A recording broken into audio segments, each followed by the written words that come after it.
Bom dia, todo mundo. Bom dia. Bom dia. Obrigada. A maioria já me conhece, eu sou Antonella e eu vou fazer a oração aqui com vocês. Quem trouxe a Bíblia? A gente vai abrir em Apocalipse, o último livro da Bíblia. A gente vai abrir em Apocalipse, capítulo 19. Então, quase o final da Bíblia. Apocalipse, capítulo 19. É o último livro. Qual que é a página que você tem aí? Nave Maria é 1573. Versículo 5. Posso fazer isso aí? Pega o outro. Tá muito melhor, Tá travando. Eu acho que eu falo mais alto sem do que... É que eu quero só pegar um microfone, mas você falando, o microfone pega. Ah, tá. Quer que eu segure o... Não precisa, deixa assim. Tá. Conseguiram abrir? Tá. Então, Apocalipse 19, versículo 5. Do trono saiu uma voz que dizia: Cantai ao nosso Deus, vós todos seus servos que o temeis, pequenos e grandes. Nisso ouvi como que um imenso coro, sonoro como um ruído de grandes águas e como ribombar de possantes trovões, que cantava: Aleluia, eis que reina o Senhor nosso Deus, o dominador. Alegremo-nos, exultemos e demos-lhe glória, porque se aproximam as núpcias do Cordeiro. Sua esposa está preparada. Foi-lhe dado revestir-se de linho puríssimo e resplandecente, pois o linho são as boas obras dos santos. Ele me diz então: escreve, felizes os convidados para a ceia das núpcias do Cordeiro. Disse-me ainda: essas são as palavras autênticas de Deus. Palavra do Senhor. Graças a Deus. Vamos ficar em pé então.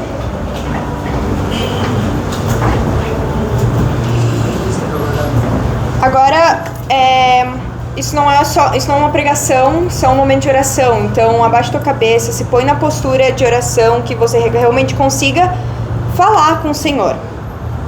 Né? Vamos começar agradecendo então Jesus por mais um domingo, mais um dia que a gente pode lembrar da gloriosa ressurreição dele, lembrar que ele é o Rei do Universo. A passagem que a gente leu, ela é inteiramente simbólica e ela nos conta do que um anjo revelou, que o Senhor revelou por meio de um anjo a São João Evangelista, que conta sobre a vitória do Cristo sobre o mundo e sobre o pecado. Ele vai começar falando então que todos os servos, grandes e pequenos, são chamados para cantar os louvores de Deus, para adorar o Cordeiro imolado, que é Jesus, que foi o perfeito sacrifício. Jesus, ele vai nos convidar a se alegrar com o seu sacrifício. Pode entrar. Que ele fez na cruz uma vez por todas. Ele, nesse sacrifício, ele uniu Cristo à igreja, e sua esposa. Nessa união na cruz, ele uniu como se fosse um matrimônio, um casamento. E uma vez que a gente foi unido a Cristo nessa união perfeita de amor, é um privilégio que nós somos os convidados para participar dessa festa. Que honra que é poder presenciar todo domingo e participar do milagre de Deus que se torna presente verdadeiramente em cada missa. Ainda depois na passagem, o anjo diz que nós recebemos linhos puríssimos e resplandecentes, que são as famosas vestes novas, que não são literalmente roupas brancas, limpinhas, mas assim como está escrito, são os atos que nós fazemos que agradam a Deus. Todos os atos perfeitos dos santos, essas são as vestes novas que limpam e purificam a nossa alma. E é isso que é necessário para participar da festa do Cordeiro, são essas vestes novas. Então, uma vez que a gente tem esses linhos puros, uma vez que nós somos escolhidos como convidados desse banquete, vamos rezar sobre isso, né? Dedicar 1 hora, que seja até 2 horas por semana no domingo, que seja para vir para a missa, para o Senhor. Não é uma obrigação, é um presente. Quão grande é a bondade do Senhor, que além de anfitrião da festa, é o Cordeiro que é sacrificado no altar para alimentar a nossa alma. E vamos guardar, assim, essa frase, eu amo muito essa frase, é muito importante que a gente guarde no coração. Felizes os convidados para a ceia de núpcias do Cordeiro. não é mais uma missa, todo domingo é a mesma coisa, não é o padre falando lá na frente. Vai muito, muito além do que a gente pode ver. É um milagre que acontece, é o céu que se abre. A gente não pode deixar a oração, a gente não pode deixar a missa, a gente não pode deixar os milagres de Deus virarem uma rotina, ou um hábito, ou uma obrigação, ou até mesmo a gente não pode deixar pensar que é uma coisa que a gente mereça participar, que é uma coisa que a gente... Pode entrar. Não é uma coisa que, assim, eu mereço, porque eu venho na missa todo domingo, eu mereço receber a Eucaristia. Não é um presente. A Santíssima Eucaristia, o rito da missa, eles são um presente de Deus a cada um de nós, que mesmo que indignos, nós somos convidados e escolhidos. Está escrito aqui: alegremo-nos, exultemos e demos-lhe glória, porque se aproximam as núpcias do Cordeiro, sua esposa está preparada. A igreja, nós somos a esposa de Cristo.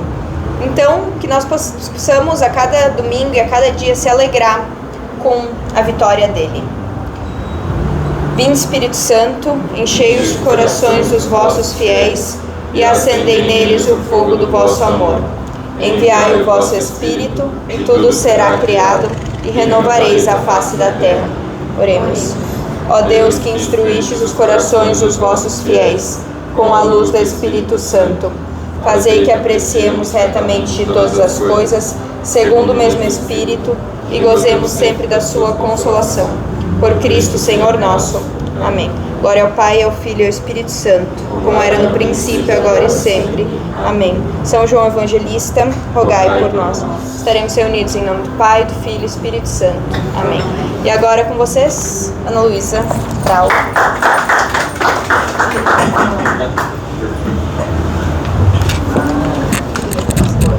Voltou a funcionar. Bom dia, gente. Bom dia. Bom dia. Espero que vocês estejam bem, que vocês tenham passado bem a semana. Eu sou a Ana Luísa e vou falar hoje para vocês sobre a Santa Missa. E esse é um tema que traz muita responsabilidade, porque esse aqui é o ápice da nossa fé, é o centro de tudo. Isso aqui é o mais da nossa fé. Mas ao mesmo tempo que eu sinto muito essa responsabilidade, eu também me sinto tranquila, porque semana passada vocês tiveram com o André uma aula que preparou e que é a base para vocês conseguirem entender, para o coração de vocês conseguirem entender a divindade que é a Santa Missa. Qual foi a aula que vocês tiveram semana passada? Sobre paixão. Então agora vocês sabem, o André contou para vocês tudo que Jesus passou, tudo que Jesus sofreu, desde que ele entrou em Jerusalém no domingo de Ramos até a sua paixão. Vocês sabem o quanto ele sofreu e por que ele sofreu, que foi por nós, por amor a nós. Então, a Santa Missa vai ter uma relação direta com o que vocês aprenderam sobre a paixão no último domingo.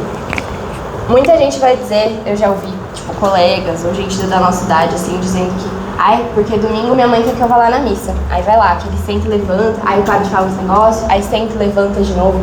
Tem muita gente que enxerga a missa apenas como um conjunto de coisas que a gente faz, assim, só por ritual, sem significado nenhum. E tudo bem, porque muita gente não entende o sacrifício que Jesus faz por nós. Então, se você pensa assim, se você enxerga a missa só como uma coisa obrigatória, eu espero que hoje eu consiga te ajudar a enxergar um pouquinho mais a fundo o que é a Santa Missa. Se você já se prepara, já vê ela com importância, que você consiga tirar suas dúvidas e, enfim, enxergar com um pouquinho mais de clareza os rituais e as coisas que acontecem na missa. E eu queria perguntar para vocês, como vocês definiriam, como vocês colocariam em palavras o que é a Santa Missa? Alguma ideia, alguma forma de dizer? O sacrifício de Jesus, muito bem. Então, você já matou, já vou passar direto aqui. Ou não?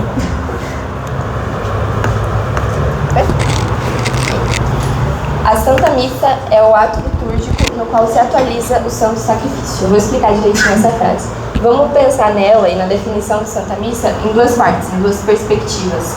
Primeiro, a perspectiva prática, teórica, então as coisas que o padre fala, os gestos que ele faz, as nossas respostas, os nossos gestos, que é a parte do ato litúrgico, que é a liturgia, que é o que está, a receitinha, sabe, que a gente segue, o que está escrito para a gente realizar os ritos para que a Santa Missa seja a Santa Missa. Então a parte de ato litúrgico é a parte prática da Santa Missa. E agora principalmente a parte espiritual, a dimensão espiritual da Santa Missa, que é a atualização do santo sacrifício. O que é o santo sacrifício? É a morte de Jesus na cruz, certo? É o santo sacrifício de Cristo. E a atualização do santo sacrifício, isso espiritualmente significa que a gente vai estar sendo levado para o Calvário com ele. Lembram quando, vocês devem ter escutado na aula sobre o Antigo Testamento, que quando Moisés ia receber as tábuas da lei, ou quando algum profeta ia falar, se dirigir a Deus, ele subia a montanha para estar próximo de Deus.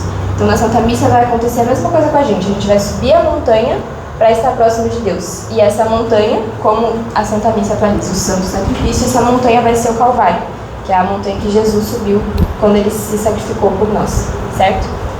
E aí, aqui vem uma parte que é um pouquinho difícil de entender, às vezes, pelo menos pra mim, foi um pouco, que não é como se fosse a gente subir o Calvário com Jesus, não é tipo, não é representa, a gente realmente vai ser levado para aquele momento no tempo. E para explicar isso um pouquinho melhor, eu quero focar nesse atualiza aqui. A gente vai ouvir que a Santa Missa renova ou refaz o sacrifício de Cristo, mas a palavra que mais abarca o significado real da Santa Missa é atualiza. Por quê? Lá no Antigo Testamento, vocês devem lembrar que para cada sacrifício alguém sacrificava um cordeiro. Então, imagina que era o tempo todo algum cordeiro sendo sacrificado. E Jesus é o quê? A Antonella até estava falando na oração. Jesus, ele é o Cordeiro de Deus. O padre fala, né? Eis o Cordeiro de Deus, aquele que tira o pecado do mundo. Ele fala isso na missa. Então, pensem em Jesus. Antes de Jesus, eram feitos sacrifícios o tempo todo. Depois de Jesus, é feito algum sacrifício desse tipo ainda? Não é feito mais. Porque em Jesus foi feita a nova e eterna aliança.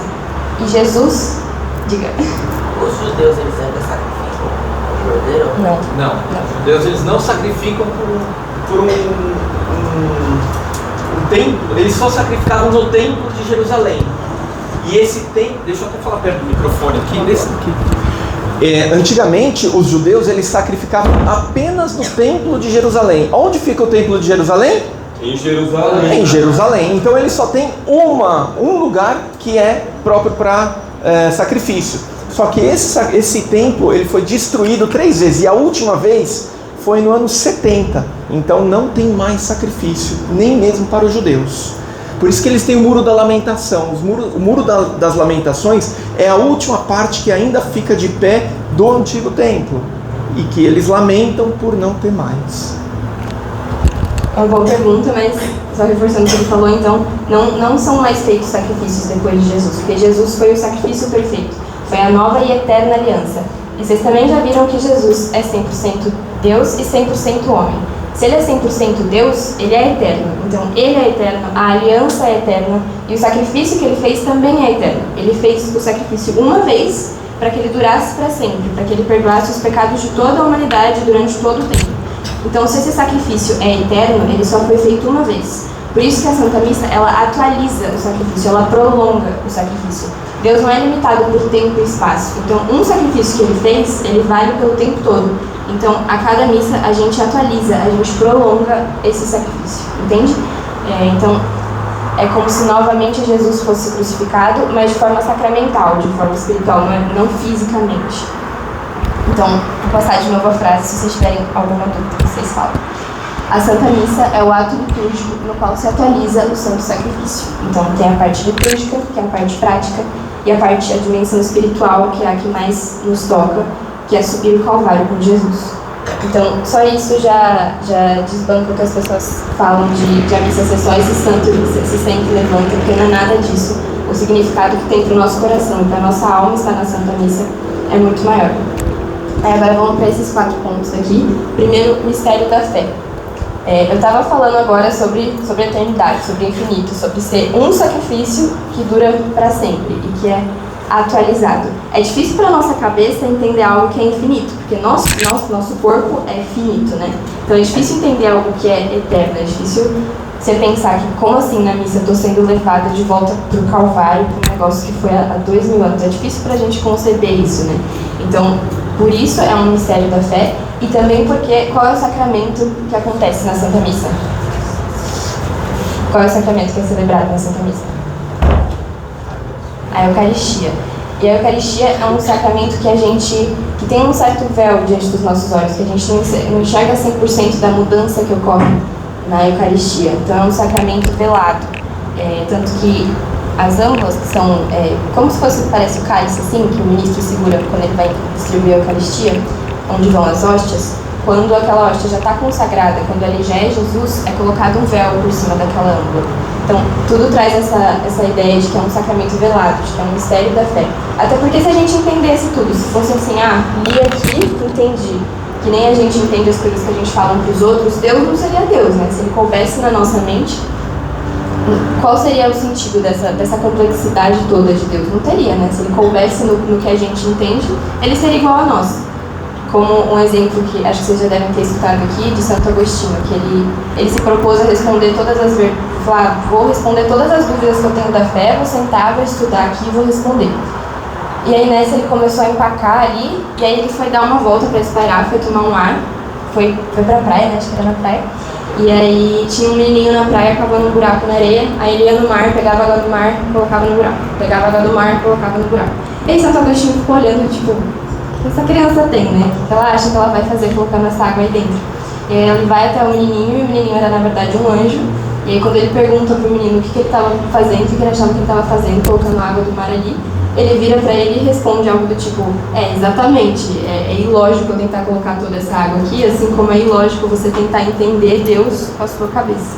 Então, é um mistério da fé por esses dois sentidos, porque é um sacramento que é velado e porque a nossa cabeça realmente não vai conseguir entender toda a complexidade do que está acontecendo ali. A missa é um memorial. Então, pensa aí no seu melhor amigo, na sua melhor amiga, naquela pessoa que, aconteceu um negócio muito bom, você conta pra ela. Aconteceu um negócio muito ruim, você quer o consolo dela. É sempre ela que vem na sua cabeça quando você precisa de alguma coisa. Com certeza você tem uma foto com essa pessoa na sua galeria, né? Antigamente as pessoas levavam uma foto na carteira, impressa, alguma coisa assim. Mas na sua galeria, com certeza você tem uma foto com essa pessoa. Ou pensa num país que tem algum nome importante para a independência desse país. Com certeza vai ter, tipo, uma estátua, vai ter um monte de biografias sobre essa pessoa. Por quê? Porque é uma necessidade e um comportamento normal humano a gente querer lembrar das pessoas que foram importantes ou queridas pra gente.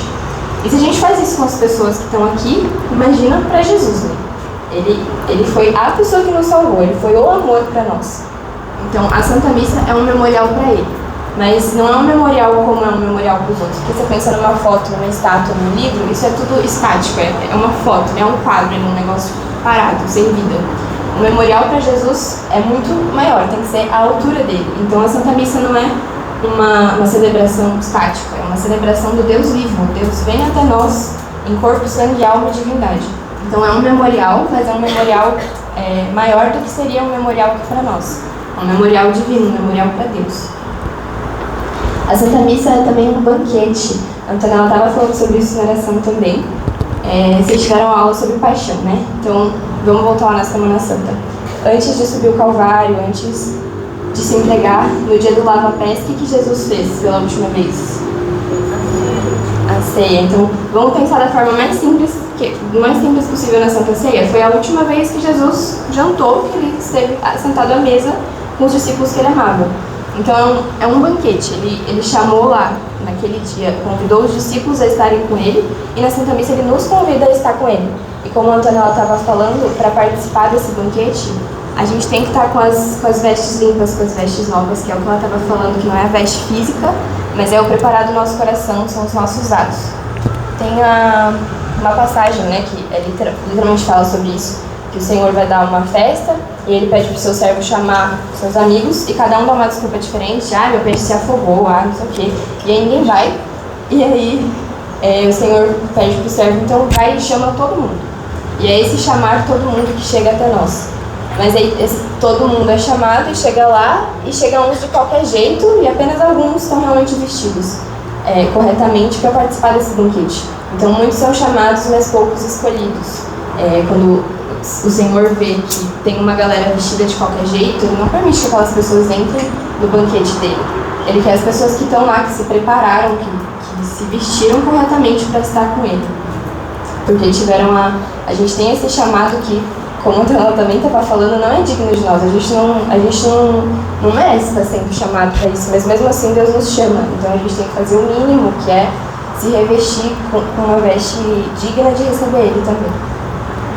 E a Santa Missa é um sacrifício, isso está mais fácil de entender, porque está escrito ali, né? Santo sacrifício. O que significa a palavra sacrifício? É um sagrado ofício, é um fazer sagrado de algo para ser entregue a alguém. Então, qual é o sacrifício da Santa Missa? É a entrega de Jesus na cruz. E aí, como eu já falei, o sacrifício de Jesus, ele aconteceu uma vez só, certo? Ele é apenas atualizado. E naquela uma vez que ele aconteceu, foi um sacrifício cruento. O que isso significa? Que houve derramamento de sangue. Jesus derramou o sangue dele na cruz. E na atualização desse sacrifício, ainda há derramamento de sangue? Não, exatamente. Então, na Santa Missa, o sacrifício é incruento, porque não há o derramamento de sangue. O sacrifício que foi cruento foi Jesus na cruz, no dia em que ele se entregou por nós, certo? E aí, a partir daí, essa atualização é um sacrifício incruento. E aí, mais uma coisa.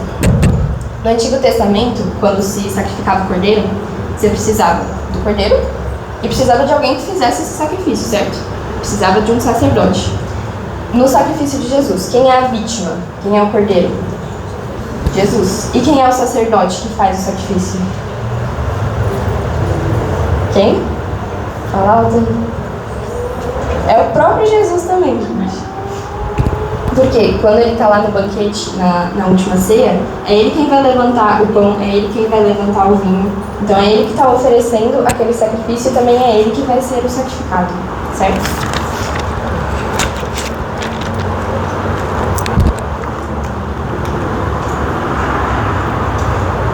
Então, continuando esse mesmo ponto, quando ele levanta o pão e o vinho, ele está instituindo qual sacramento ali naquele momento, na última ceia? A Eucaristia. Mas se ele é a vítima e também é o sacerdote, ele também está instituindo naquela noite a ordem, que ele precisava que para aquele sacramento continuar, que os próprios discípulos celebrassem esse sacramento dali em diante. Então ali Jesus institui tanto a Eucaristia quanto a ordem.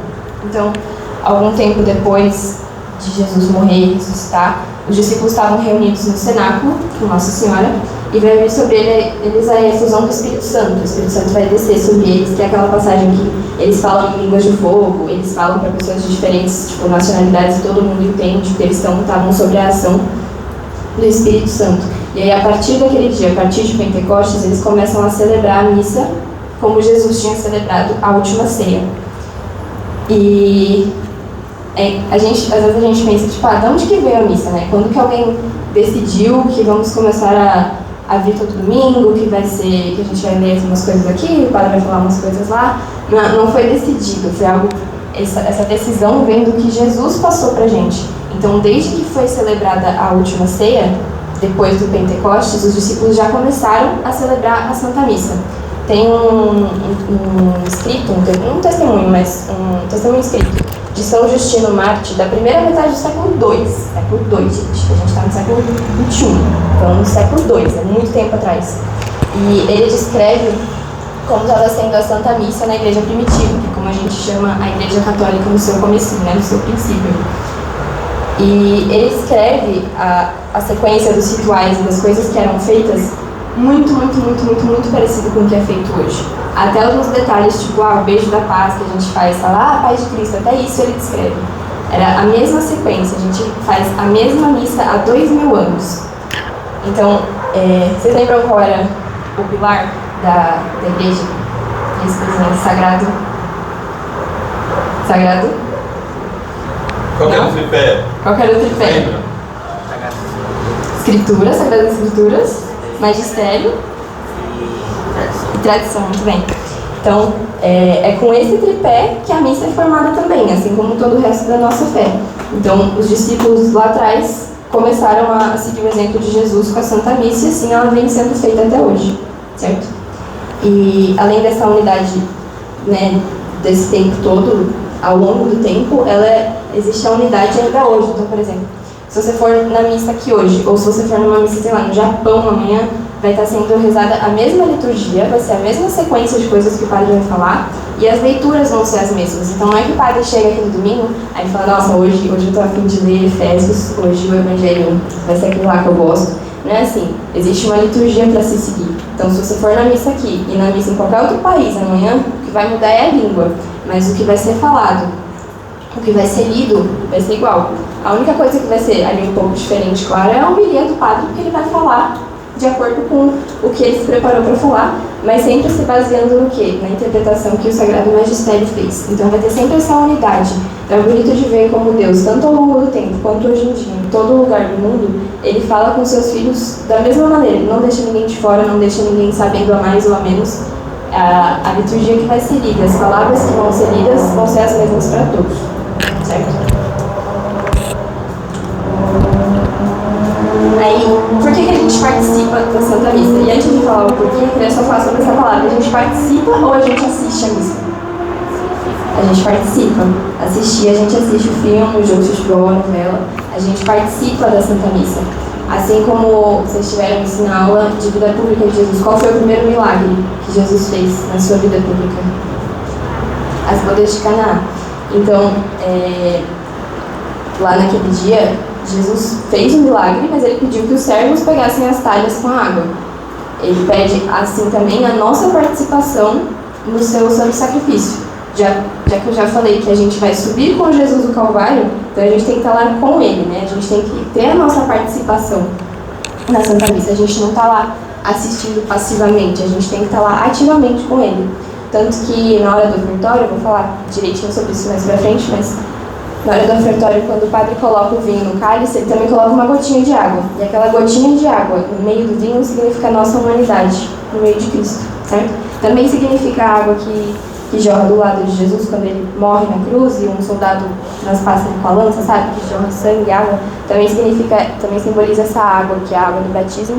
Mas nesse sentido de participar, significa a nossa participação, significa a humanidade ali no meio do sangue de Cristo, certo? Mas vamos para esses pontos aqui. Participamos da Santa Missa para adorar ao Senhor. Então é realmente uma adoração. A gente fala muito adoração quando o Santíssimo está exposto, mas Jesus também está aqui na missa, em toda a missa. Então a missa também é uma adoração, é um culto a Deus. Para render graças, então para agradecer. Com certeza você tem alguma coisa para agradecer. Às vezes mesmo nos dias mais difíceis, cara, você está respirando, o que garante que seu pulmão ia acordar funcionando hoje? Deus sempre te dá literalmente o ar para você respirar. Então a gente sempre tem alguma coisa para agradecer a Deus. Para pedir ao Senhor, pedir graças, pedir auxílio para alguma coisa e para reparar nossos pecados. E essas 4 coisas são 4 coisas que Jesus fez no dia do seu sacrifício. Na hora que ele se sacrificou, ele estava adorando a Deus, ele estava obedecendo à vontade do Pai, estava rendendo graças, pedindo, e ao invés de reparar os pecados dele, ele estava reparando os nossos pecados. Então, novamente, se a missa é a gente subir o Calvário com Jesus, a gente vai fazer com ele o que ele fez naquele dia. Então, se ele fez essas 4 coisas no dia do seu sacrifício, a gente também faz essas coisas com ele na Santa Missa, certo?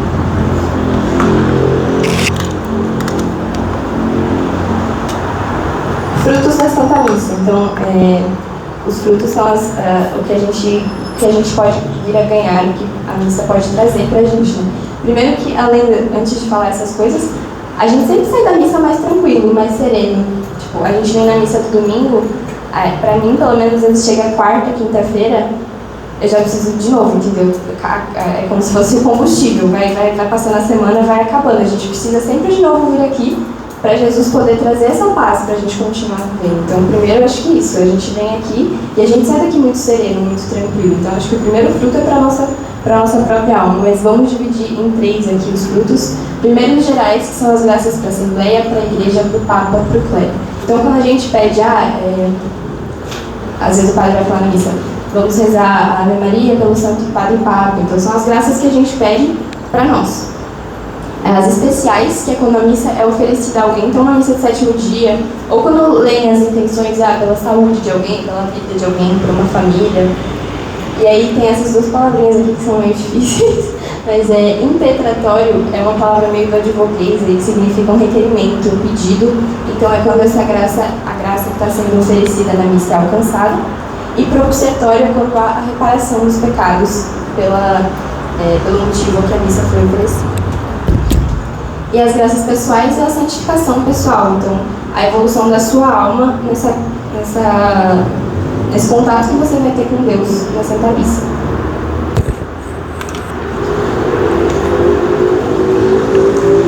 Qual a oração mais poderosa que existe?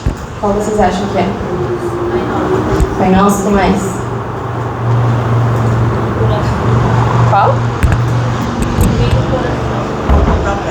Terço. A própria missa, ó, já matou aqui. Demorou. A própria missa, gente. Às vezes é difícil pensar na missa como uma oração. Mas pensa, quando você está lá no seu quarto, você vai fazer a sua oração pessoal com Deus, como que você começa a sua oração? Você faz em nome do Pai, Filho e Espírito Santo. E como que você termina?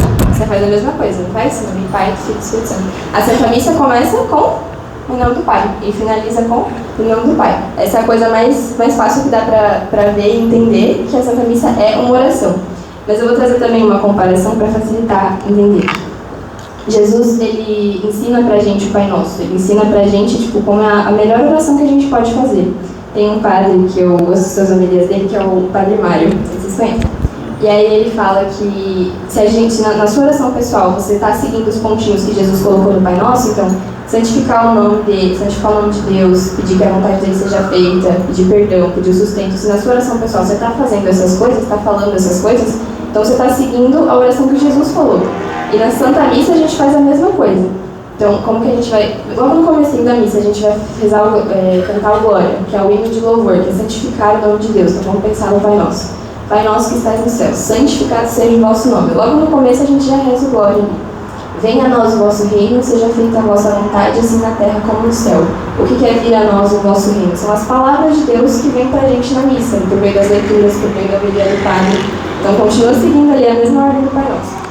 Seja feita a vossa vontade, assim na terra como no céu. O pão nosso de cada dia nos dai hoje. Aí, eu pelo menos pensando no pão, já penso logo no ofertório. Mas também tem o sentido da gente pedir a Deus o sustento para a nossa vida, para a nossa semana, enfim. Então, o pão nosso de cada dia nos dai hoje. Perdoai as nossas ofensas, assim como nós perdoamos a quem nos tem ofendido. Logo no começo da missa, no ato penitencial, a gente pede perdão, não pede? Então está seguindo tudo direitinho segundo o Pai Nosso, que também é uma oração. Então a Santa Missa também é uma oração, certo? Deu para entender que a Santa Missa é uma oração. E por que ela é a mais poderosa? Porque, como eu já falei, Deus vai estar presente de corpo, sangue, alma e divindade. Ele vem até nós e a gente sobe a montanha para ir até Ele. Deus vai estar presente aqui com a gente. Então esse é o ápice, o mais próximo que a gente vai estar de Deus é quando Ele estiver aqui em corpo, sangue, alma e divindade com a gente, certo? Por isso que é uma oração e é a mais poderosa, porque Deus vai estar aqui com a gente, certo? Alguma dúvida? Até aqui. As partes da Santa Missa. A missa é dividida em 4 partes.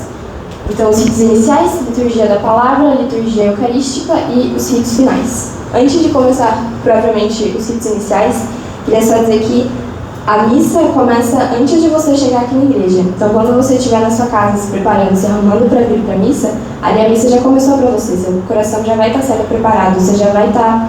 você já tem que estar pensando em colocar essas vestes novas para chegar aqui com dignidade para esperar Jesus, certo? Porque Ele vai estar se entregando, vai estar sendo realizado o sacrifício dele de novo. Então, você tem que chegar aqui com o coração tranquilo, com o coração digno de estar aqui com Ele também. Então, quando vocês estiverem vindo para a Santa Missa, não é a missa que tem que esperar vocês, é vocês que têm que se preparar para ir ao encontro dela, certo? Então, antes da missa começar aqui, a missa já tem que começar no seu coração quando você estiver vindo da sua casa, tá? Mas vamos para a missa propriamente dita. Os ritos iniciais, como vai começar a Santa Missa? Vai começar com a procissão de entrada, então algum acólito vai tocar o sininho, todo mundo vai levantar, e o padre vai se posicionar lá atrás, aí vai estar aquele monte de cotoquinho, de coroinha com a mãozinha assim. Aí vai estar lá na frente alguém segurando as velas, alguém segurando a cruz e o turibo. O turibo é aquele negócio que é a fumaça, sabe? O que significa aquela fumaça? Significa, assim como quando você acende uma vela numa oração, é para aquela fumaça levar as suas preces, suas orações a Deus. Então, parece que significa aquele turibo vindo na frente. E essa procissão de entrada, ela simboliza Jesus com os seus discípulos entrando tanto no cenáculo quanto em Jerusalém. E se isso está simbolizando Jesus, quando o padre passa, a gente faz a vênia, não faz? Vocês acham que a gente está fazendo a vênia só para o padre? Ou que tem alguma coisa a mais aí? Cristo, exatamente. Exatamente. Quando o padre passa ali, simbolizando Jesus com seus discípulos, ele está em persona Christi. O que isso significa? Lembra quando Jesus enviava seus discípulos 2 a 2 e fala, vocês entram nas cidades, aí vocês vão realizar as curas. Era só pelas mãos dos discípulos que aquelas curas eram realizadas? Não era. Era Jesus, era Deus agindo por meio deles. E a mesma coisa aqui com o padre. É Deus agindo por meio do padre a partir do momento que ele entra na igreja. Por isso que ele passa e a gente faz a vênia. procissão de entrada pode ser feita na sacristia, em algumas igrejas? Sim, não só em algumas igrejas, mas, por exemplo, nas missas durante a semana, que são missas mais rápidas, menores, mais simples, normalmente a procissão é feita pela lateral. E aí depende da disposição de cada igreja, né? Aqui a gente entra pela lateralzinha, mas depende de cada igreja. Mas em geral isso é só durante a semana. Nos domingos a gente entra e sai pelo corredor central. Você tinha uma dúvida também, estava com uma vontade? Era a mesma coisa? Depois que o padre andar, ele vai subir o altar. O que é esse subir o altar? É novamente se subir a montanha, é novamente se colocar próximo de Deus, certo? E assim que ele sobe, ele beija o altar. Por quê? O altar é o que representa Jesus ali no presbitério, tá? A gente vai ouvir que, às vezes, a Eucaristia simboliza Jesus, a Eucaristia representa Jesus. Tá certo falar isso? Sim ou não? Sim ou não? Que a Eucaristia simboliza Jesus, que a Eucaristia representa Jesus. Ela é Jesus. Vamos ler aqui o que o próprio Jesus falou durante a Santa Ceia. Durante a refeição, Jesus tomou o pão, benzeu, partiu e deu a seus discípulos, dizendo: Tomai e comei, isto é o meu corpo.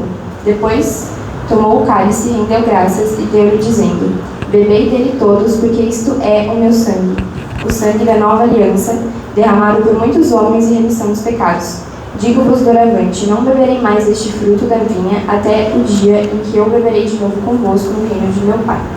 Jesus é o caminho, a verdade e a vida. Se ele é a verdade, ele não mente, certo? E ele disse aqui que a Eucaristia, que o vinho que vai se transformar em sangue, o pão que vai se transformar em corpo, é o corpo e sangue dele.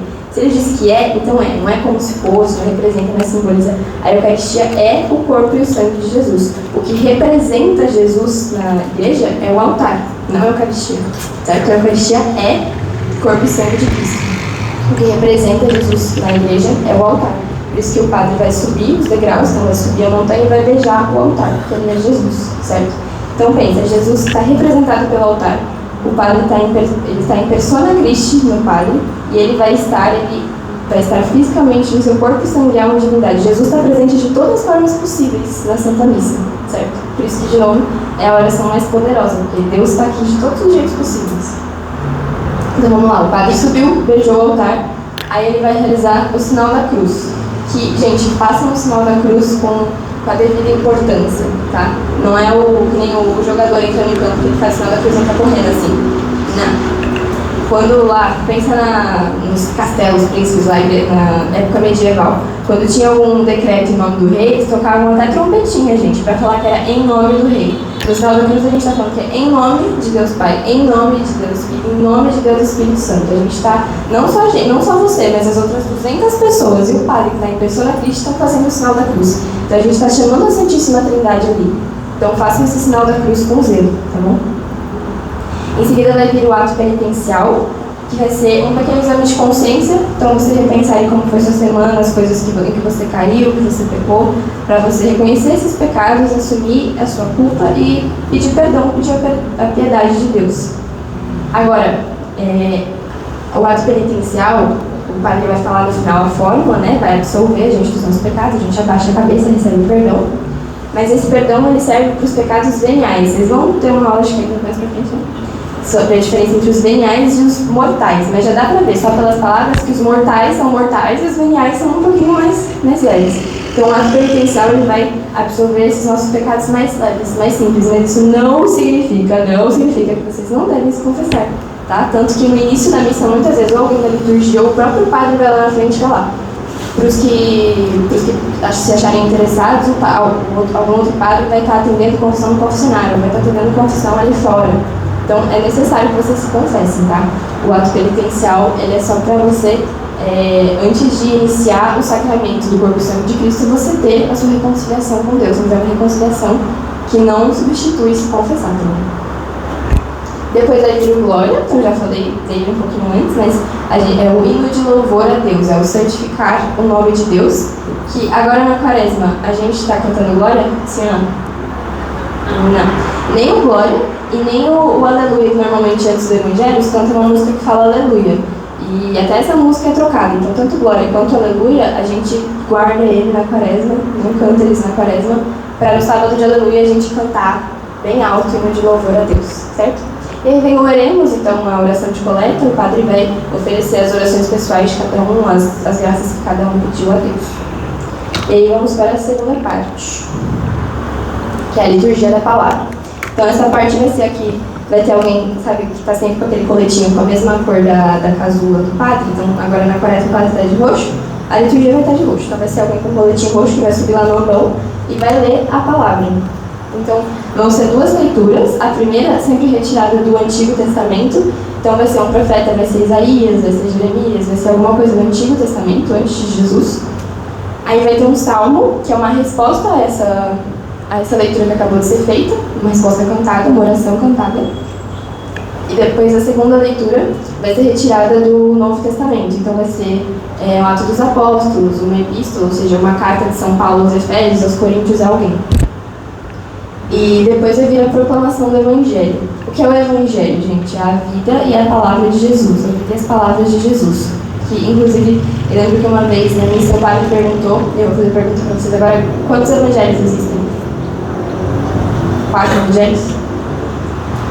Mais ou menos. O evangelho é um só, porque a vida de Jesus, as palavras de Jesus foram uma só. O evangelho ele é contado segundo 4 pessoas, mas é um evangelho, tá bom? Tanto que a gente fala, é o evangelho segundo São João, é o evangelho segundo São Mateus. Tá? Então é um evangelho, porque a vida de Jesus é uma só, escrita pelo olhar de 4 pessoas. Na hora da proclamação do Evangelho, a gente vai estar de pé. Por quê? Porque é um sinal de prontidão de que a gente quer ouvir aquilo que Jesus vai nos falar, certo? E antes de começar a ler o Evangelho, o padre ele vai fazer, junto com a gente, o sinal da cruz na testa, na boca e no peito. O que isso significa? O que eu costumo falar, né? É que a tua palavra entre em minha mente, que eu a proclame, que eu a viva. Então, que você escute o Evangelho, que você compreenda, que você evangelize os outros depois com o que você vai receber e que você verdadeiramente viva, que seu coração compreenda aquilo que o padre vai ler e depois vai explicar, certo? Então vamos para essa parte de explicar, que é a homilia. Então o padre vai fazer uma explicação, um sermão, uma reflexão, uma pregação sobre o que falou a primeira e a segunda leitura, o salmo e principalmente o evangelho. Lembra quando Jesus contava uma parábola e aí ele falava, aqueles que têm ouvidos para ouvir ouçam, aqueles que têm olhos para ver vejam. E nem sempre ele explicava para todo mundo o que significava aquela parábola, ele deixava meio no ar assim. Aí ele virava para os discípulos ou para aqueles que estavam realmente ali com ele e aí ele explicava o porquê daquela parábola. Então a homilia é esse se virar dele para a gente e explicar para a gente, escolher a gente para explicar o que realmente ele queria dizer ali, tá bom? Depois vem o credo, então é a profissão da nossa fé. E muitas vezes, agora a gente voltou até aqui na Perpétua que a gente não tinha antes, a oração dos fiéis depois. Então vão ser feitas várias preces e a gente vai responder com uma forminha. Por que em algumas missas usa o credo iniciando do Vaticano e outras? Porque existem missas que são são solenidades específicas. Lembra que eu falei da liturgia, que é como se fosse a receitinha que a gente segue? A receitinha do tempo comum, ou seja, de todos os domingos, é uma certinha lá que a gente reza o credo normal. Agora, se for uma solenidade mais especial, se não me engano, no primeiro dia do ano, que é a solenidade de Santa Mãe de Deus, é o credo no aqui no Brasil, eles usam principalmente para liturgias mais solenes e tudo mais. Mas quando você vai para fora do Brasil, eles usam muito mais o credo niceno-constantinopolitano, que é aquele grandão que a gente tem que decorar, né, do que o mais conciso, que é o apostólico mesmo, né? Então, eu acho que vai depender também de cultura, mas o segundo, o credo niceno-constantinopolitano, ele é mais usado para as missas mais solenes. Porque ele é mais detalhado, então ele traz mais essa solenidade, certo? Mas é uma questão, é a mesma coisa, um é mais detalhado, o outro é mais sucinto, mas servem os dois. Agora, tá? Aqui é boom, aqui é pra grifar, aqui é o mais, aqui é o centro, certo? Que é a liturgia eucarística. Então, depois que tiver o credo, a oração dos fiéis, vai começar o ofertório. E aí, no ofertório, quando a gente é pequeno, é a hora que a gente fica feliz, que a gente vai participar, e aí o papai vai dar uma moedinha pra gente, a gente vai colocar lá na cestinha que a moça vai passar. Mas o ofertório não é só isso, não é só a oferta material. Claro que ela ocorre, porque a gente precisa, como fiéis, ajudar a manter a igreja, né? Mas, principalmente, o que está acontecendo no altar na hora do ofertório? O padre está entregando o pão e o vinho que vão ser consagrados em corpo e sangue de Cristo. Então, está havendo a oferta do pão e do vinho que o padre está fazendo, e enquanto isso, é a hora da gente ofertar a nossa vida, o nosso coração, as situações da nossa vida, nossa escola, nosso trabalho, nossa família, nossas amizades, nossos relacionamentos, entregar a nossa vida e nosso coração, ofertar isso a Deus. Às vezes parece que o ofertório é tipo um break, assim, é a parada para os comerciais. Porque vem alguém, tá lá os desenhos QR Codes, né, que é para fazer o Pix para paróquia. Aí ele pega o celular para fazer o Pix, porque ele tá ali fazendo o ofertório dele. Aí ele tá sentado do lado, vê que ele pegou o celular e fala, agora é a hora que pode, né, agora deu uma pausa aqui. Aí fica aquele negócio, cada um olhando pro canto, assim, sem ninguém fazer nada.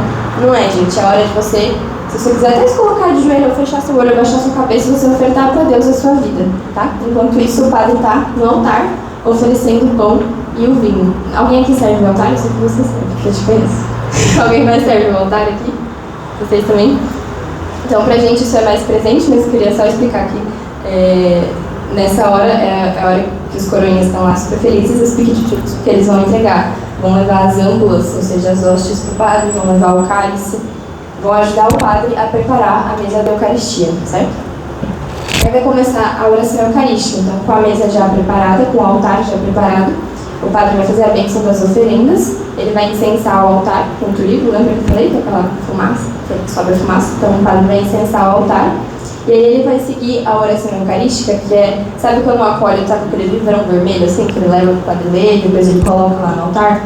Ali é um missal romano, de novo, a liturgia, a receitinha de bolo que o padre vai seguir. Então ele vai começar a ler o que está no missal, que é a oração eucarística, que tem as respostas que a gente normalmente já conhece, que a pessoa da liturgia vai falar pra gente. Deixa eu só ver a oração rapidinho pra não esquecer. Tá bom, aí depois que ele incensar o altar, o padre vai puxar o santo, santo, santo, sabe? E eu vou ler aqui pra vocês que, de novo, nada surge do nada, assim, tá? Então o santo, ele é retirado da Bíblia, da passagem de Isaías, aqui, vocação de Isaías. No ano da morte do rei Uzias, eu vi o Senhor sentado num trono muito elevado. As franjas de seu manto enchiam o templo, os serafins se mantinham junto dele. Cada um deles tinha 6 asas. Com um par de asas velavam a face, com o outro cobriam os pés, e com o terceiro voavam. Suas vozes se revezavam e diziam: Santo, Santo, Santo, é o Senhor Deus do universo. A terra inteira proclama sua glória. Então, essa passagem ela é do Antigo Testamento, então ela não é tirada do nada, ela é tirada de mais de 2000 anos atrás, tá? Então, de novo, essa unidade de Deus e da sua palavra durante o tempo. E aí é unido esse trechinho ao Hosana, certo? Onde que a gente fala Hosana? Quando que a gente fala Hosana? No domingo de Ramos, certo? Lembra dessa parte de falar Hosana ao rei? Então é uma junção dessas duas coisas. E quando a gente fala o santo, o padre vai falar com os anjos e santos de Deus, entoamos a uma só voz. Então o que isso mostra? Que além da gente que está aqui, que somos a igreja militante, nós que estamos aqui na Terra, tem a presença da igreja triunfante, que são os anjos, que é Nossa Senhora, que falam junto com a gente o santo. E esse é mais um mistério da fé. A gente não consegue enxergar os anjos aqui, não consegue enxergar Nossa Senhora aqui. Claro que tem gente que tem pessoas que têm dons, né, que enxergam os anjos, mas a maioria de nós não. Eu, pelo menos, não. Então, tá aí mais um mistério da fé, que a gente tem durante a Santa Missa a presença dos anjos e de Nossa Senhora, da igreja triunfante. E está literalmente escrito na liturgia, o padre fala com os anjos e santos entoamos a uma só voz, tá? Então, tem a presença dos anjos junto aqui, participando da missa com a gente. E aí o padre vai fazer um gesto com a mão que chama epiclese, que ele põe as duas mãos assim, sobre as oferendas, que aquilo é a entrega. Lembra que eu falei que sacrifício é um fazer sagrado? Então, é o fazer sagrado, ele está entregando aquilo que Jesus fez a Deus. E normalmente quando o padre faz assim, isso significa a efusão do Espírito Santo. Então ali tem a presença de Jesus entregando o sacrifício a Deus pelas mãos do Espírito Santo. Então ali é a presença da Santíssima Trindade quando o padre faz esse gesto. E quando o padre faz esse gesto, ele normalmente vai falar santificai, ou dependendo da oração, a Eucaristia vai ser uma palavra diferente, mas ele vai falar santificar essas oferendas. Aí vocês vão ouvir os sininhos tocando a primeira vez, que é ali que vai começar a consagração, certo? A consagração é o momento mais sublime, é o momento ápice a missa já é o ápice, é a Eucaristia, a consagração é o momento ápice do ápice. É o momento mais sublime que a gente tem, que é quando ocorre o milagre da transubstanciação. Vocês já ouviram essa palavra? Alguém faz ideia do que significa? Diga. Pode falar. É a transformação do corpo de Cristo em sangue. Exatamente, é a transformação da substância. Então aquilo vai deixar de ser substancialmente pão e vai passar a ser o corpo de Cristo e vai deixar de ser substancialmente vinho para ser o sangue de Cristo. E essa não é uma mudança que a gente consegue enxergar. Se a gente pegar a hóstia depois de consagrada, ela vai continuar aparecendo pão, vai continuar tendo gosto de pão, consistência de pão. O vinho é a mesma coisa, vai continuar aparecendo vinho, porque, de novo, é um mistério da fé, é um sacramento velado, é algo que a gente não consegue, a gente não consegue ver ali a mudança, porque isso é um milagre, certo? Existem os milagres eucarísticos, por exemplo, alguém vai comungar, eu não lembro agora o nome das pessoas, mas tem os milagres eucarísticos que alguém vai comungar e aí o pão, a hóstia, vira carne na boca da pessoa. Existem esses milagres. Uma das mais famosas é a de Lanciano, né? Uma das mais famosas. Outra muito famosa é a que deu origem à nossa festa de Corpus Christi, né? Onde... Deixa eu falar pertinho do microfone para pegar a gravação também. Então, duas delas que eu posso falar que são famosas, é uma da cidade de Lanciano, aconteceu na Itália, na cidade de Lanciano, em que o padre ele estava meio descrente, ele não acreditava muito que estava acontecendo a transubstanciação. Então um dia ele foi lá numa missa e na frente de todo mundo ele levanta o pão e naquele momento o pão deixa de ser pão, mas na forma visível também. Na missa a gente tem a transubstanciação, a substância, que aí é uma coisa, é um detalhe ele pega a essência da coisa, né? Por exemplo, vamos pegar isso aqui, ó. Se eu pegar isso daqui, o que vocês vão falar? Batendo o olho, o que vocês falam que isso aqui é? Um livro. Um livro, perfeito. É a Bíblia também, mas é um livro. Um livro, certo? Esse livro pode ser de papel, ele pode ser de capa dura, pode ser de capa mole, pode ser grande, pequeno, pode ser de vários formatos, podem ter muitas páginas, podem ter poucas páginas, mas vocês batem o olho nisso daqui e vocês sabem que é um livro. E aí, eu vou falar o seguinte para vocês. Eu tenho aqui uma coisa de papel, com capa dura, como eu falei, grande. E como é que chama isso aqui? Caderno, certo? Mudou. A gente sabe de bater o olho que isso daqui não é um livro, isso daqui é um caderno, certo? Por quê? Porque é como se a gente captasse na essência do objeto aquilo que ele é. A gente tem uma capacidade como ser humano de captar na essência do objeto aquilo que ele é. Então se eu pego isso daqui, o que é? Eu preciso saber que isso daqui é de plástico com estrutura de ferro. Eu preciso saber? Não poderia ser de madeira? Não é verdade? E se eu serrasse... Segura um pouquinho para mim. E se eu serrasse aqui o encosto, o que isso aqui viraria? Um banco. Muda a essência. Então você está transforma, ou você troca a forma dele. Mas vocês entenderam que existe uma essência? Quando vocês olham para isso daqui, vocês olham em uma cadeira que está lá, certo? Não é um banco, porque ele tem encosto, porque ele poderia ser de 3 pés, mas seria uma cadeira. Poderia ter 10 pés, seria uma cadeira. Poderia ser de madeira, de plástico, de ferro, não importa. Com braço, sem braço, não é verdade? Seria uma cadeira. Assim como quando o padre pega o pão, você olha e fala, ele tem gosto de pão, ele tem cheiro de pão, ele tem aspecto de pão. Você olha e vê pão.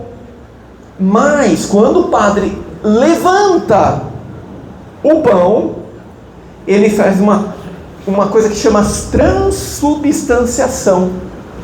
E ali na transubstanciação, aquilo deixa de ser pão. Você vai olhar, você vai perceber, você vai falar, tudo chama que é pão. Tudo vai me chamar que é pão. Mas a partir daquele momento, é o que é?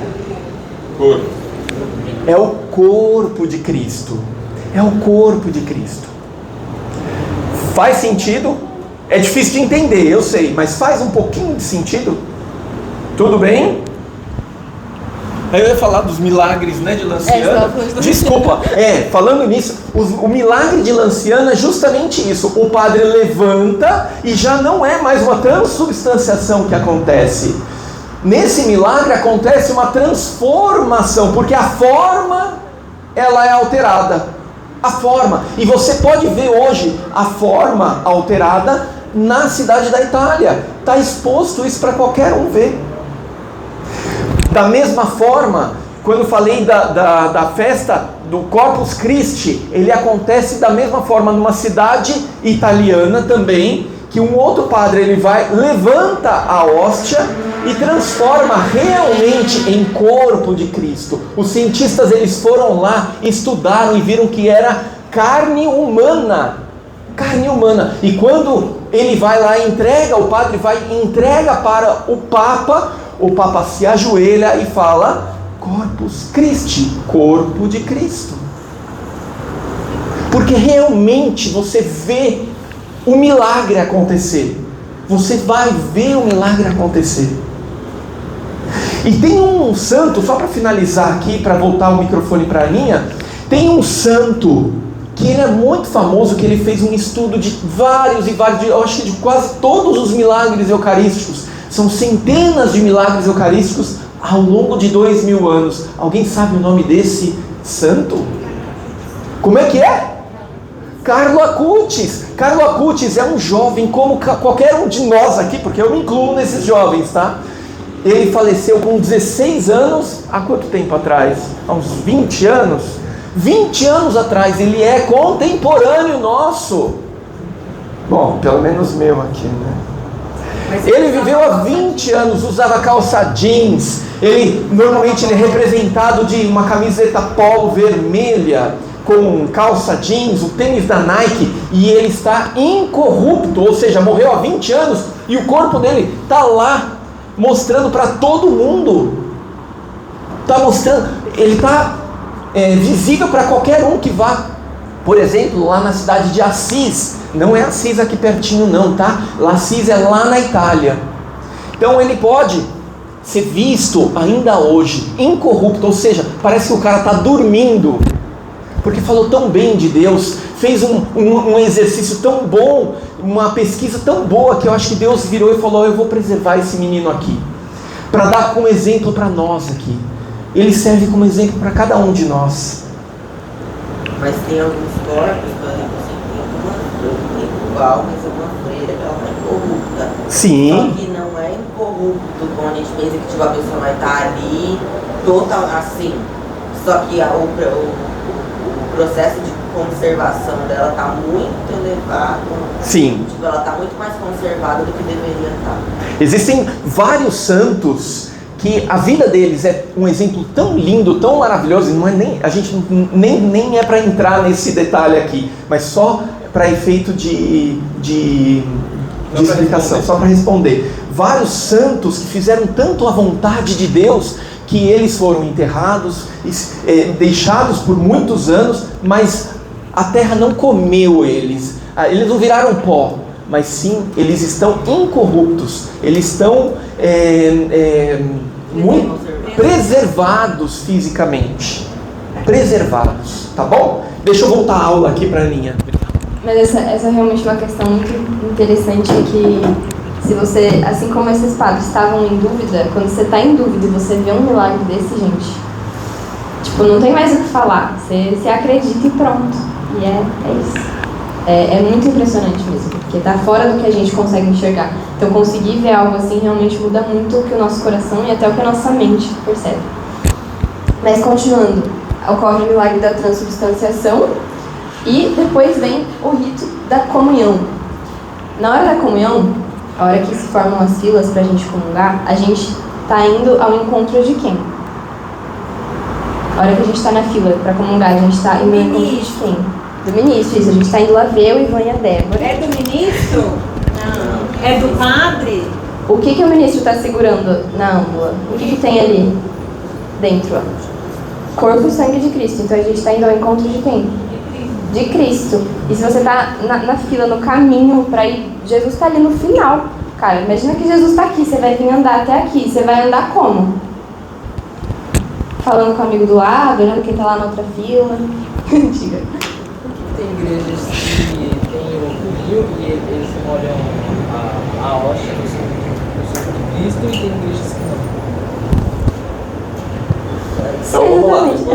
O que eu sei é que no altar, quando a gente comunga no altar, como o padre acabou de fazer a consagração, ele normalmente molha quando os coroinhas estão lá no altar, mas de geral não sei. A pergunta do Vitor é, por que em determinadas igrejas que a gente vai, tem um padre que coloca, ele molha o corpo de Cristo no sangue de Cristo e entrega. Em outras não acontece isso. Isso daí é simples. Você não precisa comungar do corpo e do sangue para que você tenha comunhão completa com Deus. Porque dentro da hóstia consagrada, ou na hóstia consagrada mesmo, é difícil falar dentro, né? Na hóstia consagrada, você tem o corpo, o sangue, a alma e a divindade de Cristo. Você não tem a necessidade de comungar o vinho, o sangue, porque já está lá o sangue.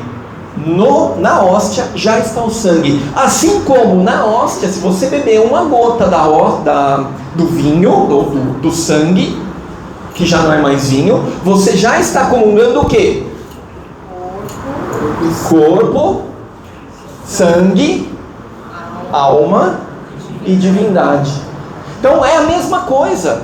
Então, para evitar que estou mexendo com o vinho lá, né, com o sangue de Cristo, para evitar que caia no chão, porque corre o risco, né, de alguém bater e cair no chão, então é melhor fazer o seguinte: vamos dar só a hóstia consagrada para os fiéis e deixa o vinho só para o padre ou para quem está no altar, para quem ele servir, porque se cair uma gota, é uma gota preciosíssima que está caindo no chão, hein? É o próprio Jesus. É o próprio Cristo. Assim como se cair um fragmento daquele pão, uma lasquinha daquele pão, quem que está caindo no chão?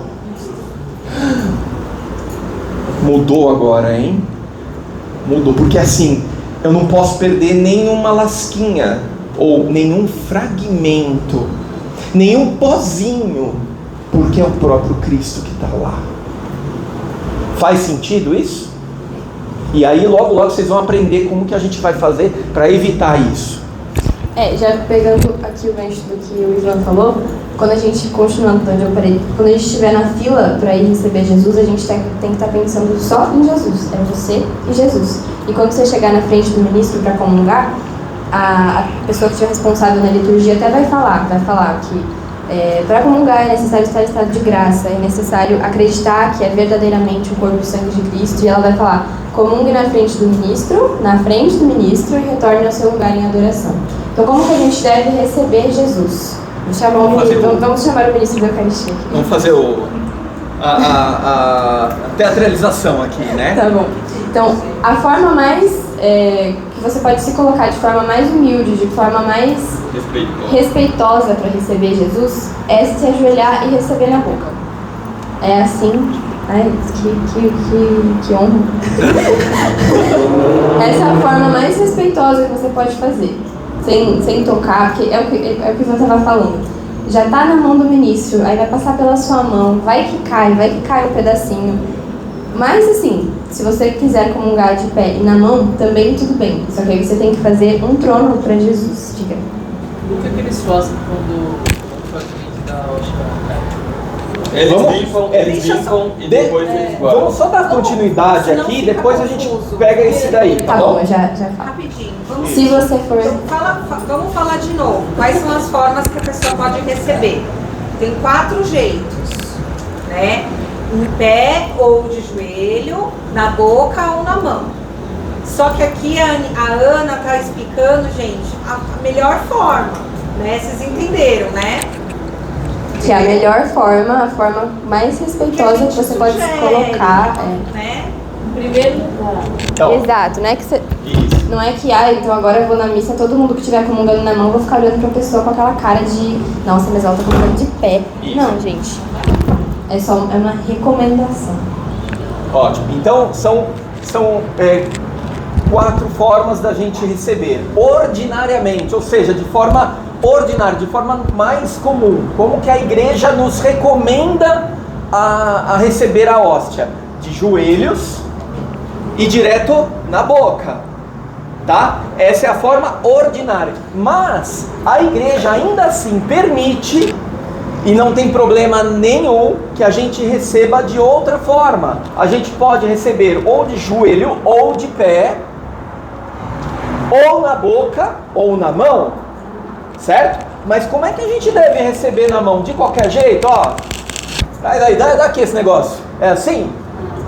Não. Tem gente que vem assim. Pelo amor de Deus. É assim, em formato de pinça? Dá aqui essa bolachinha.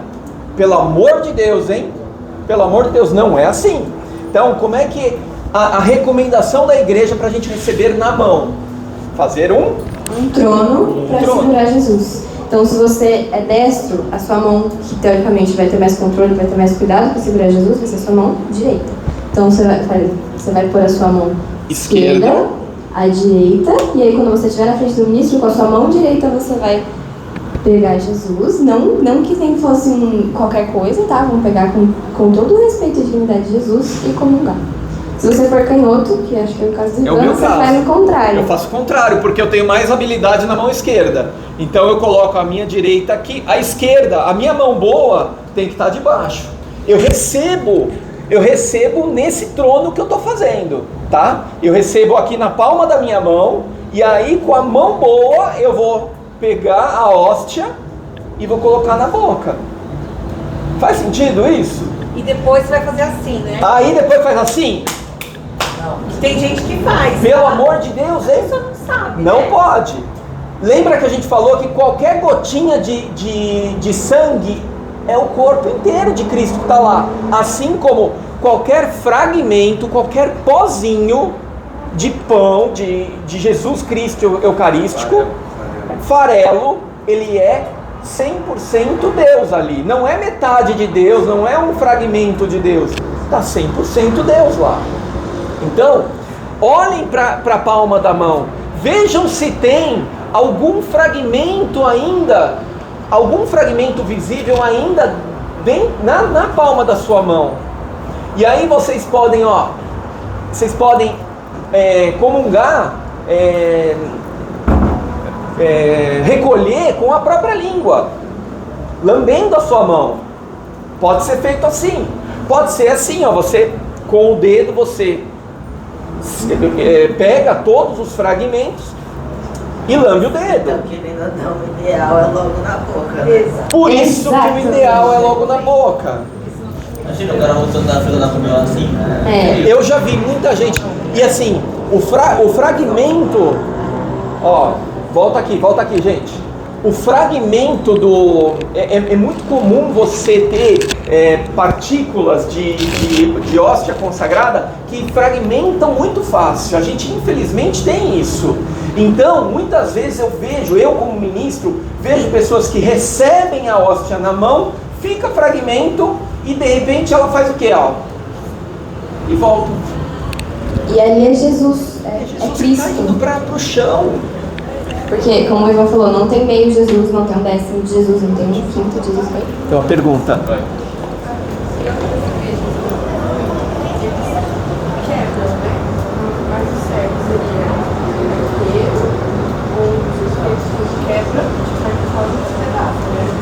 Eu quero que você... Você quer responder? Eu quero que você imagine o seguinte. Pega um espelho bem grande, aquele da penteadeira da sua casa, né? Que você se vê corpo inteiro, não é verdade? Aí você está vendo o que lá? Quando você está se vendo corpo inteiro, não é verdade? Aí vamos supor que o teu gato, o teu cachorro, tua irmã mais nova vai lá e bate sem querer, cai esse espelho e quebra em em vários pedacinhos. Você vai pegar um único pedacinho, ou um pedaço grande, e vai olhar, o que você está vendo? Você está se vendo. Você está vendo metade de você? Não. Você está se vendo inteira. Se você ficar mais longe, você vai se ver inteira. E se você pegar um pedaço menor, a mesma coisa. Você está se vendo inteira naquele espelho, mesmo quebrado, pequenininho. Com Jesus é mais ou menos a mesma coisa. A gente não pode falar que é igual, né? Mas é só uma simbologia para a gente tentar se aproximar daquilo que está acontecendo. Se é a hóstia grande que o padre está consagrando, Jesus está lá inteirinho, corpo, sangue, alma, divindade. Se é uma partícula pequenininha que o ministro está entregando na sua boca, é Jesus inteiro que você está recebendo. Se é metade daquela hóstia, Jesus inteiro. Se é um fragmento, continua sendo Jesus inteiro. Eu vou dar um exemplo para vocês. Teve um dia que a gente estava numa missa campal, estava num estádio, lotado. E por algum motivo faltou Eucaristia. Eles não consagraram o número suficiente, porque veio mais gente do que eles pensavam. E eu fiquei sem hóstia. Então, a gente via o pessoal no desespero sair correndo atrás de hóstia. Então eles começaram a quebrar as hóstias, mas não dava também, porque era muita gente. Eles começaram a quebrar em pedaços menores ainda. Até que, quando chegou a minha vez, sobrou só um pozinho mesmo. Eu peguei um pozinho e comunguei. É o suficiente. Você não precisa ter o redondo inteiro. Só um pozinho seria já o suficiente. Entendeu? Deu pra entender? Tá certo?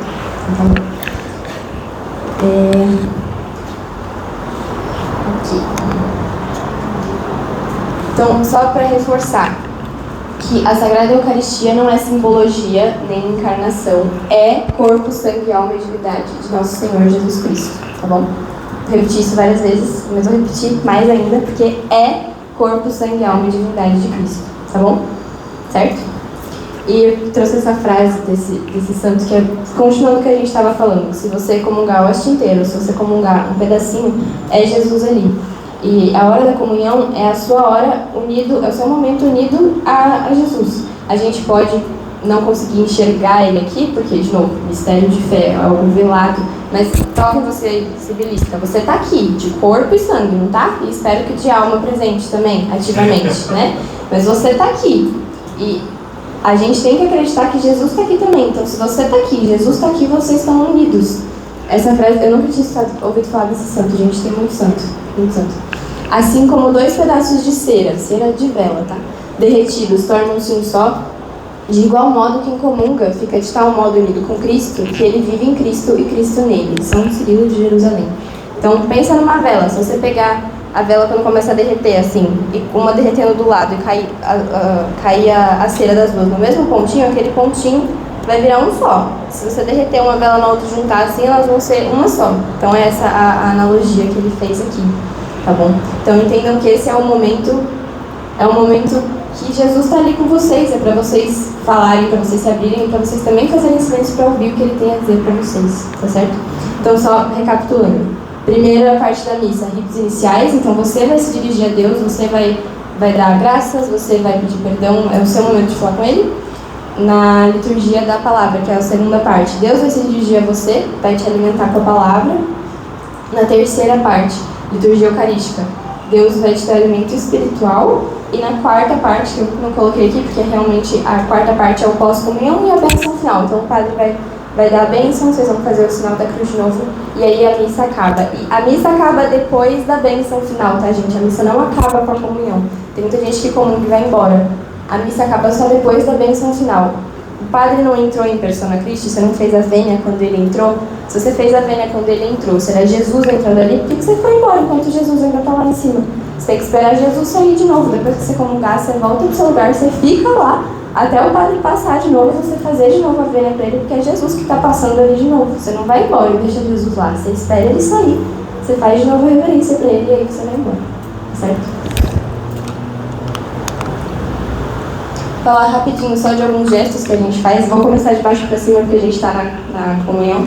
Então, na hora da consagração, quando o padre vai erguer o pão e o vinho, a gente está de joelho. Esse estar de joelho é para se fazer pequeno, para se reconhecer menor que Deus e para receber algo que Ele está te dando, certo? Então, não é para ficar de olho fechado nessa hora, viajando, não. Você está de joelho para reconhecer a grandeza de Deus e normalmente as pessoas ficam olhando com as mãos assim porque você está recebendo algo dele, tá? A genuflexão é quando a gente faz isso aqui, ajoelha, põe o joelho direito no chão e sobe. E a gente faz isso o quê? Na frente do sacrário, porque é ali no sacrário onde Jesus está, certo? A vênia a gente faz pro altar ou pro padre quando ele passa em persona Christi, e no altar e no sacrário a gente faz a genuflexão porque é Jesus ali, de corpo, sangue, alma e divindade, tá? Por isso que tem essa diferença entre os dois. E as mãos postas é quando a gente fica assim, que é como se fosse uma antena que te liga ao céu. A vênia é quando você faz só assim, só mais leve assim, sabe? E a genuflexão aí é quando você ajoelha tudo. Eu sei que está escrito muita coisa aí, mas vamos lá. Dias de preceito. O que é preceito? São os dias que você deve estar aqui. Primeiro, todos os domingos. Está nos mandamentos que guardar domingos e festas. Então, já está, desde lá de quando Moisés pegou as tábuas lá, está escrito, guardar domingos e festas. Domingo é o dia do Senhor. Quando você marca com um amigo, diga. Não era sábado, né? Sim, naquela época era o sábado, que era o Shabbat, que era o dia de não trabalhar, de descanso. Tá certo? É a mesma coisa.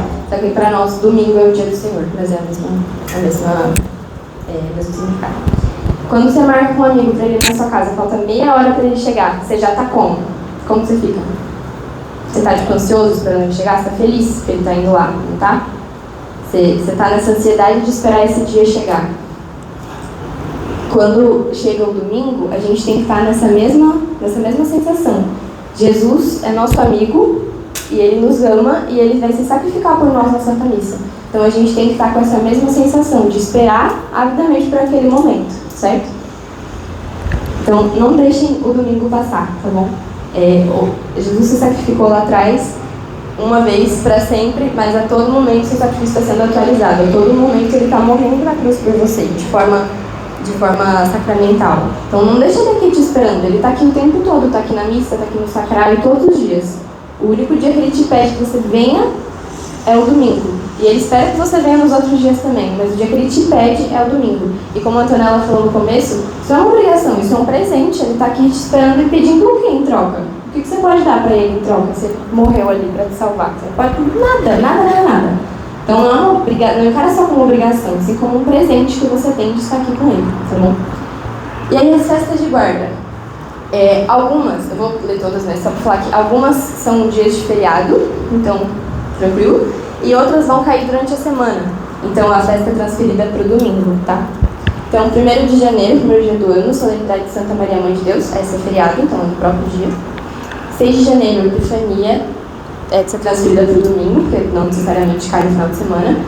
19 de março, agora essa semana, a solenidade de São José, é dispensável para o Brasil. Eu queria até te perguntar, qual que é o motivo disso ser? Não, a CNBB, ela resolveu que nós estamos dispensados de ir no dia 19 de março na missa. Mas quem quiser fazer um gesto de doação maior, para uma caridade maior até, venham no dia 19. Todos os dias é dia de missa. Os preceitos são apenas os domingos e dias de festas. Mas todo dia é dia de missa. Tá? Quem quiser vir e ser generoso com Deus e dar um pouco a mais a Deus, pode vir na segunda, na terça, na quarta, quinta, sexta, sábado. Tá? Aqui, 19 de março, a igreja entende que São José é uma solenidade de preceito. Mas os bispos do Brasil falaram o seguinte: olha, aqui a gente vai dispensar do preceito, mas quem quiser vir aqui e ser generoso com Deus, tudo bem. Quinta-feira tá aí, tá, gente? Quinta-feira tá aí, fica a dica, né? Fica a dica. Ascensão de Jesus, Corpus Christi, que o Ivan até já explicou aqui sobre de onde vem o Corpus Christi. 29 de junho, solenidade de São Pedro e São Paulo. 15 de agosto, Assunção de Maria.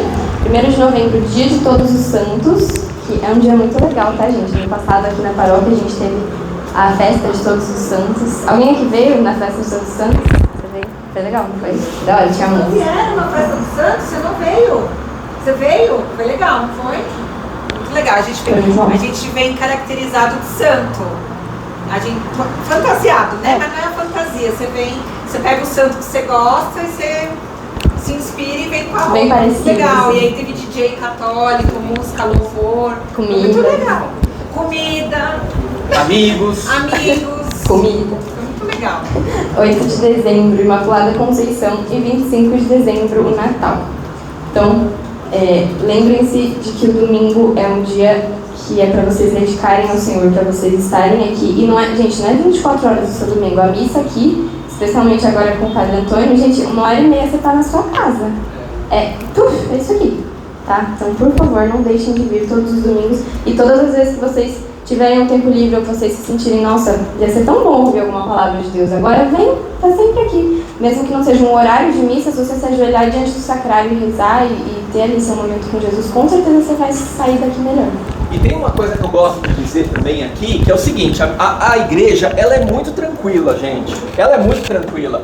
Vocês estão vendo aqui, ó, todos os domingos ou véspera. Qual que é a véspera do domingo?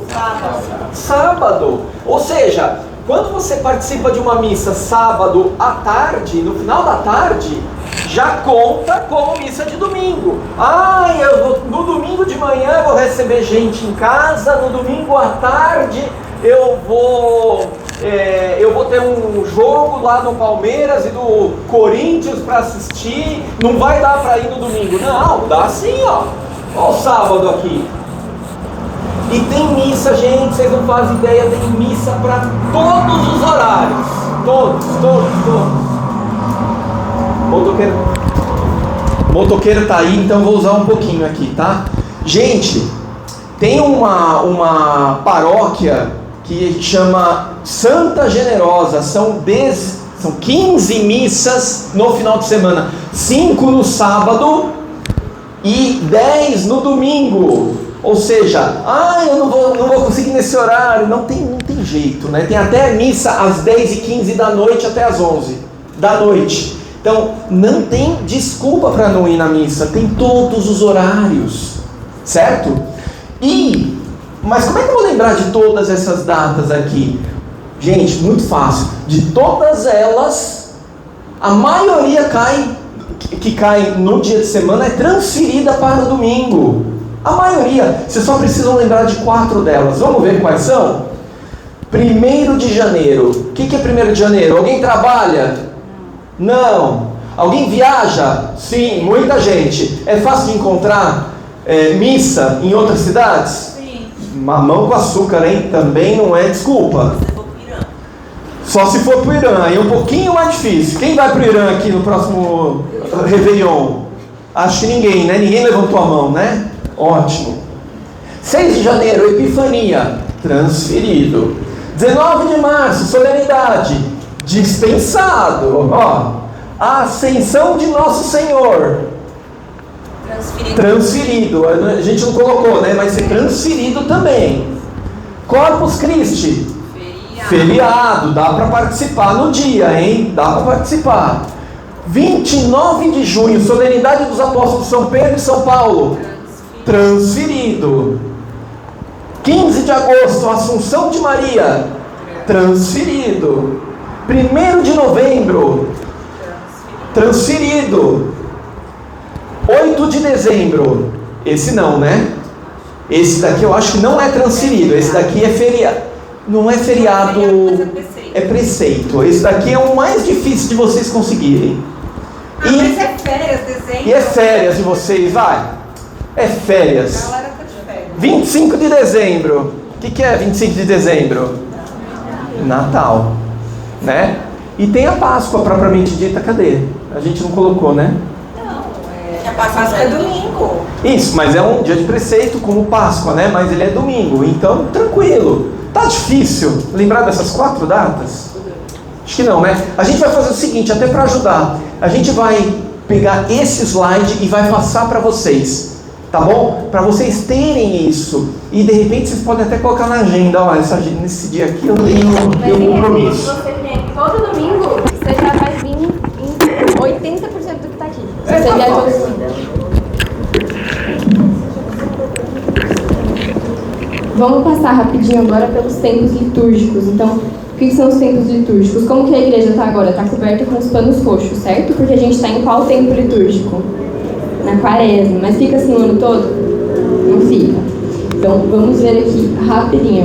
Isso parece meio confuso a princípio, mas a gente vai... Isso aqui são os 365 dias do ano, tá? Na verdade, as semanas. O tempo litúrgico, ele não se inicia no dia 1º de janeiro, que nem a cronologia do calendário. O nosso ano litúrgico se inicia aqui no dia de Cristo Rei.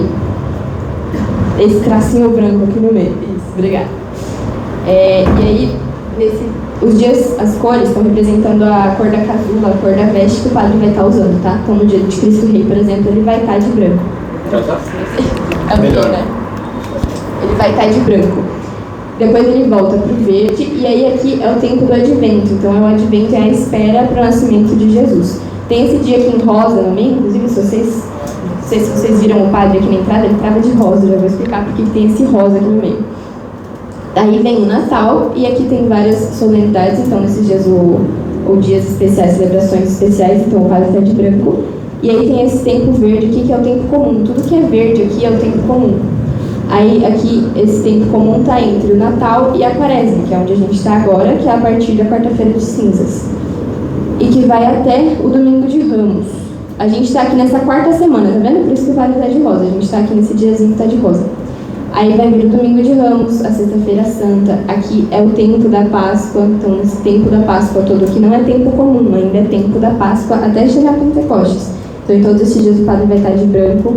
Depois vem Pentecostes, propriamente dito. Nesses 3 dias o padre está de vermelho.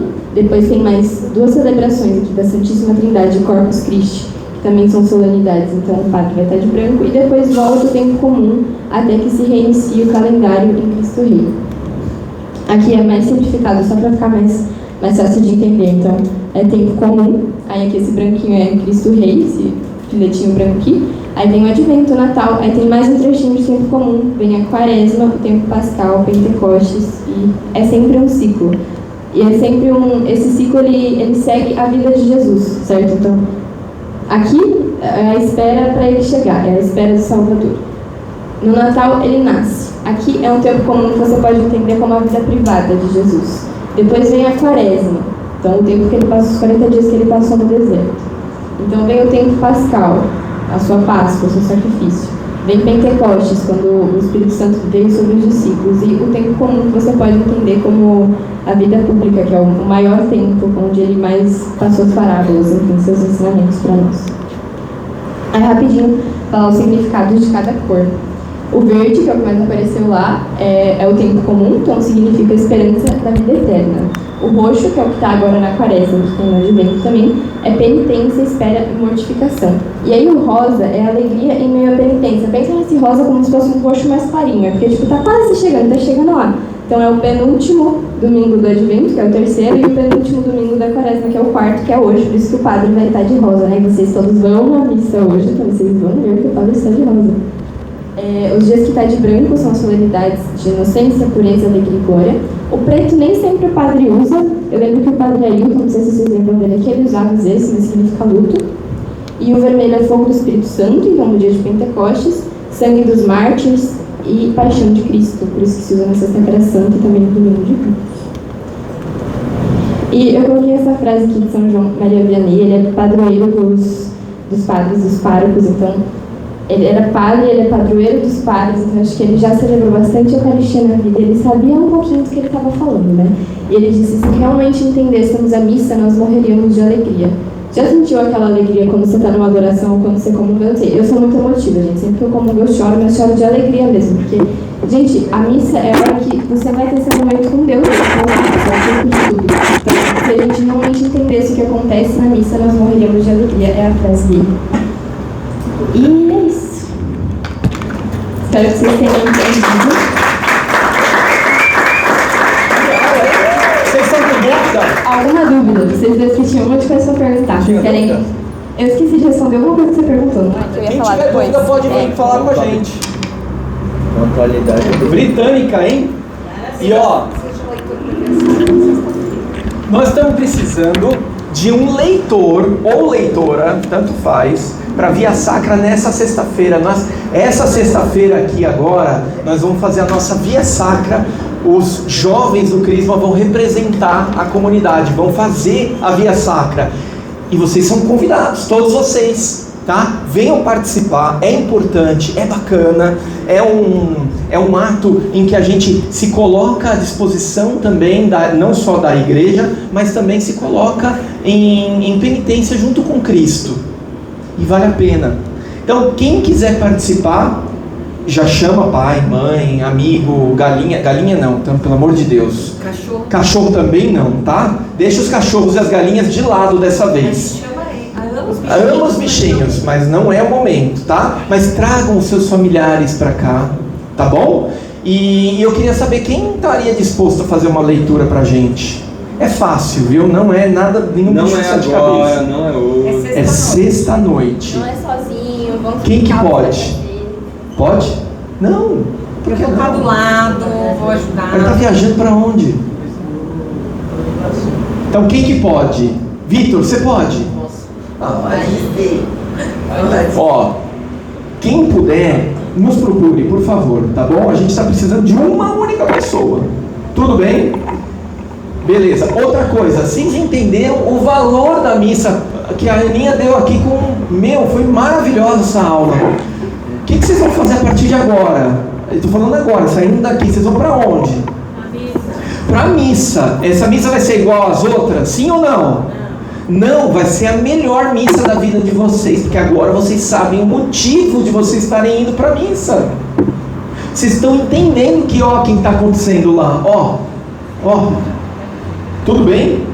Vocês entenderam que quem está lá na missa é o próprio Cristo, que Ele está se dando em sacrifício por nós? Então participem da missa de uma forma como vocês nunca participaram. Hoje é o momento, tá bom? O que mais de dúvida aqui de aviso? Só isso? Então tá bom, só isso. Vamos fazer a oração final? Vamos fazer a oração final, tá bom? Em nome do Pai, do Filho, do Espírito Santo. Amém. Colocando toda essa aula nas mãos de Nossa Senhora, agradecendo ao Deus que esteve presente, ao Deus Pai, Filho e Espírito Santo que estiveram conosco, pedindo a intercessão de Nossa Senhora e também de São José, São Carlo Acutis, que foi dito aqui. Vamos agradecer todo esse momento e rezar uma Ave Maria. Ave Maria, cheia de graça, o Senhor é convosco. Bendita sois vós entre as mulheres, bendito é o fruto do vosso ventre, Jesus. Santa Maria, Mãe de Deus, rogai por nós, pecadores, agora e na hora de nossa morte. Amém. Estivemos reunidos e permaneceremos em nome do Pai, do Filho e do Espírito Santo. Amém.